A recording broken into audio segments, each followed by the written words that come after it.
غلطی تو چھوٹی سی ہوتی مگر مالکان ظلم کے پہاڑ توڑ دیتے۔ 14 سالہ پلوشا پر دوران ملازمت 3 سال میں جو بیتی اس نے سب پولیس سے کہہ ڈالی۔ پولیس نے کمسن لڑکی پر تشدد کے الزام میں مقدمہ درج کر کے اچھرا کے رہائشی عمران کو گرفتار کر لیا۔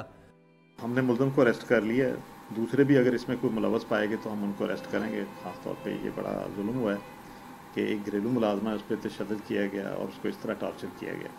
عمران نے اپنے اوپر لگنے والے الزامات کو بے بنیاد قرار دیا ہے۔ ملزم کا کہنا ہے کہ بچی خود ہی گھر سے بھاگ گئی تھی۔ پتہ نہیں کب سے ٹوٹی اور کیسے ٹوٹی ہے، تو وہ انگلی جڑی ہوئی ہے، یا تو وہ انگلی اگر میں نے اب توڑی ہے یا میں نے کہتے ہیں میں نے توڑی، میں نے تشدد کیا، میں نے اس کی انگلی توڑ دی، اگر وہ ٹوٹی تو وہ 1 منٹ میں کیسے جڑ گئی؟ پلوشا اس وقت چائلڈ پروٹیکشن بیورو کی تحویل میں ہے۔ پولیس کا کہنا ہے کہ متاثرہ بچی اور ملزم کے بیان کی روشنی میں تفتیش مکمل کی جائے گی۔